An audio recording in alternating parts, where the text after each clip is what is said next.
Орхон аймгийн Хүн амын 2021 оны хаврын улирлын эргэцээнд 300 тонн малын махыг бэлтгэн хадгалж, худалдаанд нийлүүлэх гэрээг аймгийн засаг даргын тамгын газраас Жаргалант мах инфекс, Эрдэмит, Эрдэнэт мах маркет гэх зэрэг 3 томоохон үйлдвэрүүдтэй байгуулсан. Нөөцийн махыг 3 дугаар сарын 15-ны өдрөөс эхлэн Английн савлсан 1 кг үхрийн мах 8200 төгрөг, 1 кг хоньны мах 6900 төгрөг, 1 кг ямааны мах 6200 төгрөгөөр нийт 32 цэгээр дамжуулан борлуулагдаж байна. За аймгийн хэмжээнд бидний нийт аймгийн маань иргэдийн хүнсний хэрэгцээ одоо өдрөөр нь тооцохоор 10.5 тонн махыг нөгөөдөрт хэрэгжилж байна. За ингээд нийт жилдээ бол бид нар нэг 3000 гаруй тонн махыг бол аймгийн иргэдийн хүнсний хэрэгцээнд хэрэгжилж байгаа гэсэн тооцоо байна. За хүнсний тухай хууль заасны дагуу бол стратегийн хүнсний нөөцийг бол аймгийн засаг дарга бэлдэж ажиллах юм үүрэгтэй. За энэ хүрээндээ бид махны хаврын нөөц бүрдүүлж ажилласан. 3-аас одоо 6 сар хүртэл 3 сарын 15-наас 6 сарын 15 хүртэл 3 сарын хугацаанд бол 1200 тонн мах шаардлагатай. За үүнээс 25-аас 30% нь бол нөөц хэлбэрээр бүрдүүлсэн. За ингээд аймгийн эдийн төлөвчдийн хурлаас баталж өгсөн төсвийн хүрээнд бол 400 сая төгрөг зарцуулаад 300 тонн махны нөөцийг бол бүрдүүлсэн.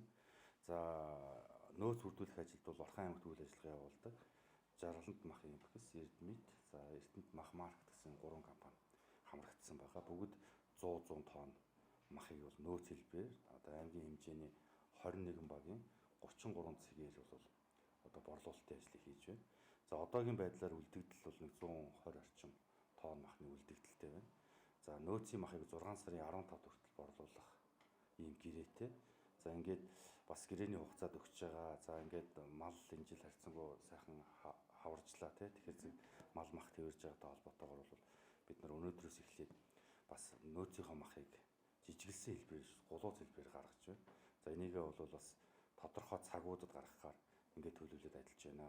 Өнөөдөр өглөө бол бас Жаргалант мах инфекс, за мөн Эрдэнэт мах маркет компаниуд бол богийн махыг бол гулуузаар гаргасан байна.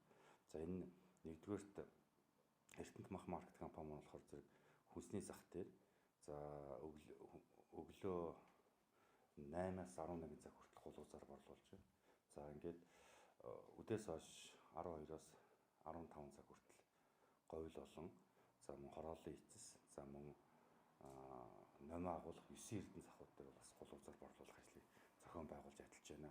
За бид гэрээнд бол бас тодорхой хэмжээгээр нөөцийн махыг бол үлдэгдэлгүй борлуулахаар ингээд заасан байгаа. Тэгэхээр бол 120 тонн мах үлдэж байгаа учраас энийг бол борлуулах ажлын хүрээнд бол өргөдөх судалтай өнөөдрөөс зохион байгуулж эхэлж байна. 5 дугаар сарын 7-ны өдрөөс 5 дугаар сарын 13-ны өдрийг хүртэл 33 цэгээр үхрийн мах 7 тонн, хоньны мах 4.8 тонн, ямааны мах 2.1 тонн буюу нийт 14 тонн махыг худалдан борлуулсан байна. Одоогийн байдлаар нөөцийн мах худалдаанд гарснаас хойш нийт 174.5 тонн махыг худалдан борлуулж, нөөцийн махны үлдэгдэл 125.5 тонн байна.